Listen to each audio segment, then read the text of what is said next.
یعنی ہم کس کے لیے پرابلم ہیں یہ تو ہم تسلیم نہیں کرتے کہ ہمیں پبلک نے مسترد کیا ہے. ہمیں اپنے حجم کا بھی پتہ ہے.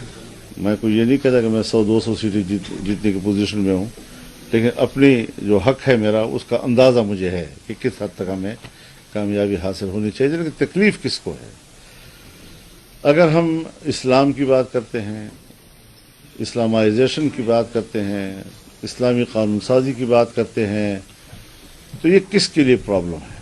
اگر ہماری بڑی طاقت اسمبلی میں جاتی ہے تو پھر ہماری یہ نظریہ کس کے لیے مشکل پیدا کر رہا ہے؟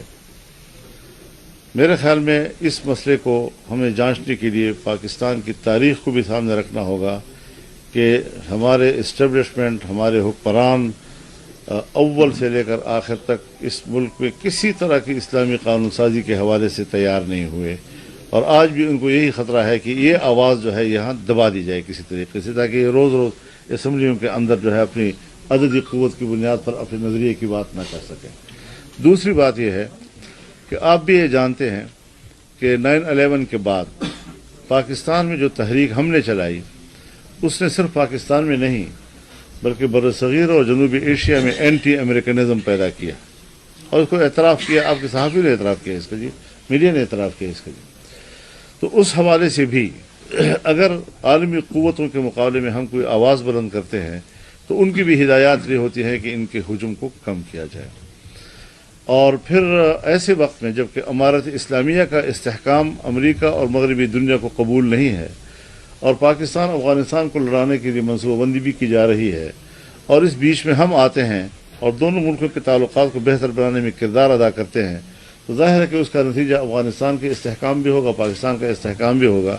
یہ بھی ان کی نظر میں کھٹک رہا ہے کہ یہ پارٹی ہے کہ اس کو اتنا بڑا کردار نہ دیا جائے کہ وہ افغانستان کے اندر ہمارے اسلامیہ کے استحکام کا ذریعہ بنے.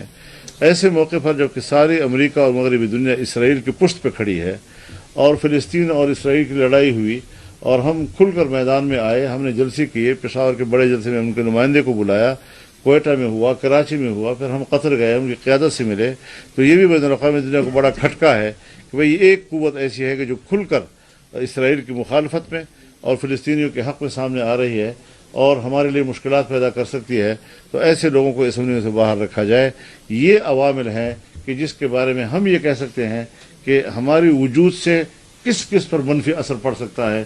تو وہ سارے لوگ جن پر ہماری طاقت کا منفی اثر پڑتا ہوگا وہ اکٹھے ہو گئے ہیں ہمارے خلاف، اور انہوں نے ہمارے ہجوم کو کم کرنے کے لیے اور آپ حضرات کی اطلاع کے لیے الیکشن سے پہلے مجھے اطلاع ہو گئی تھی، الیکشن سے پہلے، کہ آپ کے لیے فیصلہ ہو چکا ہے کہ جمعیت کے ہجوم کو اور سکیڑا جائے. یہ الیکشن سے پہلے کیسے فیصلہ ہوتا ہے؟ اور وہی ہوا. تو آپ خود اندازہ لگا رہے ہیں اس سے.